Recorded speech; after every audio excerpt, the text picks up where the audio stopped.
Buenos días, estimados estudiantes de la Institución Educativa Particular El Triunfo. Un saludo especial a los estudiantes de cuarto de secundaria en esta semana número 3. Hemos estado revisando las semanas anteriores acerca del costumbrismo. Habíamos mencionado que este periodo literario en nuestro país está marcado por vertientes, la criollista y el anticriollismo. Entonces, veamos de qué estamos hablando. Con este esquema muy bien adaptado desde las fuentes biográficas que encontramos en eh, los buscadores de internet. El costumbrismo entonces es un movimiento pictórico que su influencia mayor radica en la novela. En este caso, como dice su nombre, va a influir considerablemente el uso y plasmar las costumbres. Entonces, en las características más importantes de este periodo es que va a describir los usos, las costumbres, los personajes y los modos de vida de este periodo. ¿Pero por qué? ¿Por qué es necesario que esto se plasme? ¿Por qué es necesario que esto se dé a conocer? En principio, porque hay que tener en cuenta que la realidad de un país o la idiosincrasia de un país se refleja en el modo de vivir. La satisfacción de la persona o de una persona, de un habitante de un territorio, su satisfacción se manifiesta en sus costumbres, en su cultura, en su nivel de educación. Entonces, otra de las características es retratar este estilo de vida, pero sin dar una opinión.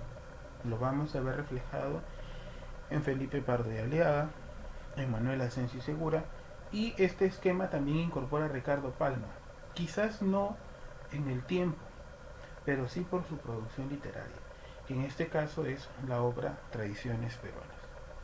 Se inicia en Perú, pero no procede de Perú, viene de España. En este caso se desarrolla desde la batalla de Ayacucho hasta la mitad del siglo XIX. Y surge o es fruto de una búsqueda, en este caso es la expresión nacional. En los representantes, pues ya hemos mencionado que tenemos a Felipe Pardo y Aliaga con un artículo titulado El viaje, que ya ustedes lo han leído, y además tiene la obra Frutos de la Educación, de la cual hablaremos el día de hoy. En el caso de Ricardo Palma, que escribe la obra eh, Tradiciones Peruanas, este autor, conocido universalmente como el bibliotecario mendigo, es para nosotros de gran importancia, porque sus narraciones, en este caso, recopilan partes importantes de nuestro territorio y, y es el texto de costumbres más rico. Por ejemplo, el Rincón Quita Calzón, el Santo de Panchita, la historia de un cañoncito, Don Dimas de la Tijereta, solo por mencionar algunas, porque son muchas. Y en el caso de Manuel Asensio Segura, tenemos la obra teatral Sargento Canuto y también su obra Ñacatita, de la cual también haremos mención en esta sesión. Entonces, habíamos mencionado que este movimiento literario aparece en Lima en el siglo XIX. No fue un movimiento original, pues es la variante o es la modulación del neoclasicismo que surge a nivel universal, pero en el Perú no se da bajo ese título. Y en las características, pues describen los usos y costumbres, la presentación del limeño, el tono humorístico, sarcástico, la actitud moralizante, el desarrollo de la comedia, que recuerda en este caso está clasificado en el género dramático, ¿verdad? La comedia, la tragedia y el drama. Solo por mencionar en el contexto histórico tenemos la Confederación Boliviana, la Restauración y la Restauración y el gobierno de Ramón Castillo. Pero en el aspecto social, que es el que a nosotros nos corresponde, tenemos cuatro grupos sociales influyentes. En este caso va a desarrollar los militares, el clero, la aristocracia y la clase media. En el caso de la aristocracia limeña, es que este grupo de personas está interesado por recuperar esta clase colonial, la clase que dependía propiamente de los españoles. La clase media era la liberal, la que de una u otra forma apoyaba la innovación y sobre todo el tener participación en los campos liberales capitalistas. Y en el caso del postumbrino, que se enfrenta a dos proyectos diferentes, ¿no? La aristocracia y la clase media. Las influencias, como les hemos visto, tenemos la del neoclasicismo y también la que continúa, que es el romanticismo.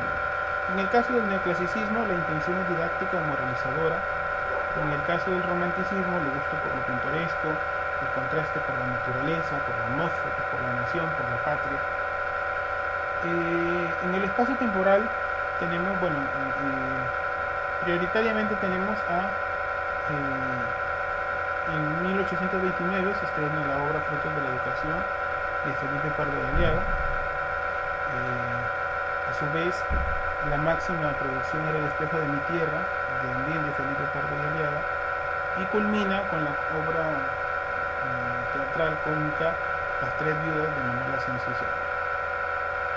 La primera etapa entonces, dada por Manuel Asensio Segura, Felipe Pardo de Aliaga, Narciso Arestegui, Manuel Atanasio Fuentes y Abelardo Gamarra. Justamente este autor nosotros ya lo hemos desarrollado, pero usted tenía que relacionar a los autores con sus obras. Y en el antecedente, pues Juan del Valle Caviedes, Juan Espinosa Medrano, Alonso Carrera de la Bandera, Marilis, etc. Podemos decir que Felipe Pardo y Aliaga representa el satírico limeño, el anticriollismo. Y para el criollismo, Manuel Asensio Segura, en este caso, es el padre del teatro nacional. De Felipe Pardo y Aliaga podemos decir que representa el colonialismo, expresa lo criollo, lo popular, utiliza un lenguaje clásico, fue una persona tradicionalista. En sus obras poéticas de divulgación utilizó el seudónimo de Lelio. Defendió una ideología conservadora, funda un diario que en este caso es El Intérprete, y el más conocido es El espejo de mi tierra. En el caso de Manuel Asensio Segura, él ya representa lo republicano, lo gusto por lo popular, lo campechano, lo pueblerino, desprecia el militarismo, simpatiza con las ideas del general Gamarra, y en este caso colabora con el comercio, dirige la bolsa y el moscón. Entre ellos mismos se atacaban, mientras que uno utilizaba el espejo de mi tierra para la difusión de sus ideas, el otro autor utilizaba la bolsa y el moscón. También podemos decir que los personajes de Felipe Pardo y Aliaga pertenecían de una u otra forma a la clase media, una clase acomodada, que no tenía carencias, que no tenía mucha desproporción. Felipe Pardo y Aliaga, por su condición, pues mira de lo alto, ¿no?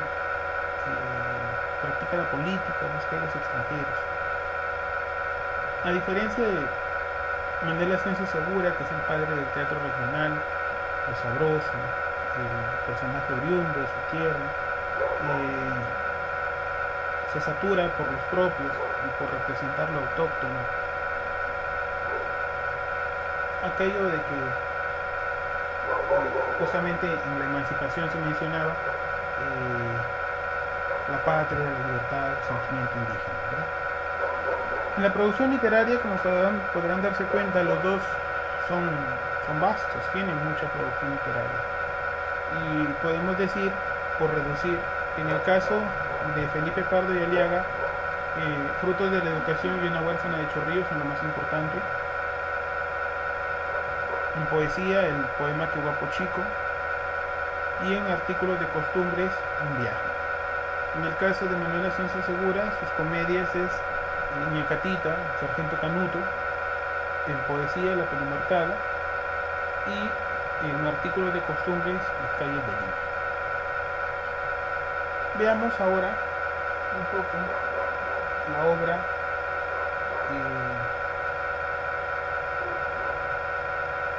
la obra Ñacatita. El tema de esta obra es el matrimonio, impuesto en este caso por el interés. El personaje y el celestinaje, perdón, en este caso se da a través de Ñacatita, que por monedas más urden intrigas para tales descabelladas unidas. En la obra Ñacatita, el personaje principal es Ñacatita, que es una mujer mayor, una vieja, se caracteriza por ser cínica y de ser chismosa. Y también tenemos a Manuel, quien es un galán perdidamente enamorado de Juliana. En los personajes secundarios tenemos a Jesús, a Juliana, doña Rufina, don Alejo. Juliana es hija de doña Rufina, que se ha enamorado perdidamente de Manuel. Y doña Rufina, que en este caso quiere casar sí o sí a su hija.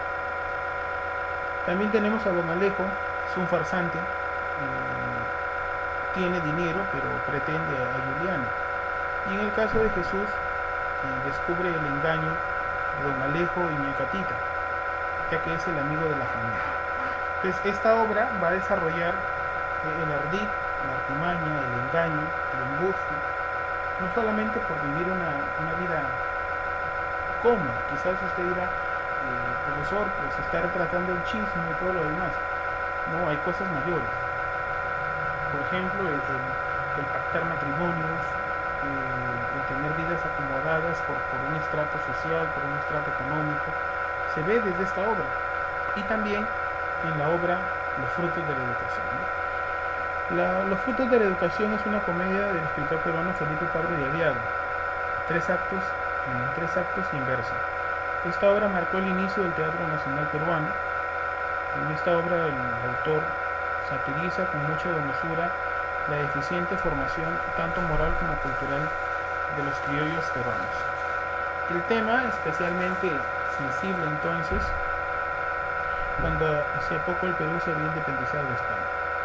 Asimismo, al mismo tiempo, ridiculiza la obra de la Zamacueca, que era un baile entonces muy de moda, muy de boga, el que considera demasiado lascivo y propio de las gentes de una educación muy baja, muy escasa, muy rara. El personaje principal tenemos a Bernardo y en secundarios a don Feliciano y doña Juana, que son padres de Pepita. También está don Eduardo y una mulata. Esta obra va a relatar que Bernardo, quien es huérfano, quien tiene dinero, es obligado a casarse con Pepita. Los tutores de Pepita, sus padres, los padres de Pepita, don Feliciano y doña Juana, también han sido tutores de Bernardo. Pero Pepita tiene por pretendiente a Eduardo, que en este caso es adinerado, pero es extranjero. En este caso también aparece una mulata, la cual es obligada, en este caso se casa con Bernardo y reclama parte de la herencia. Cuando Eduardo y Pepita asisten a una fiesta de callejón, Pepita empieza a bailar el baile de la Zamacueca. Es un baile que se hace en mención y eso no le causa mucha gracia a don Eduardo, y finalmente pues termina incómodo por esta situación y finalmente él desiste de sus pretensiones, desiste de lo que él anhelaba con Pepita, porque considera, como lo ha dicho el texto en la parte de abajo, que el baile de la Zamacueca era una representación poco prudente y decorosa. ¿Ya? Con esta exposición nosotros estamos terminando la parte de costumbrismo y pasaremos ya a la próxima sesión a trabajar el romanticismo peruano. En el romanticismo peruano pues tenemos a varios autores que tratar, incluso tomar algunos textos de Ricardo Palma, no porque sea romántico, sino porque está en el periodo, y porque de una u otra forma Ricardo Palma consolida. Lastimosamente, y siempre lo hemos mencionado, ¿no? Cuando en la literatura universal un, un, este, un movimiento literario estaba terminando, en el Perú recién aparecía, existía o llegaba. Eso es lo que tenemos que tener en cuenta. ¿Ya? Muchas gracias.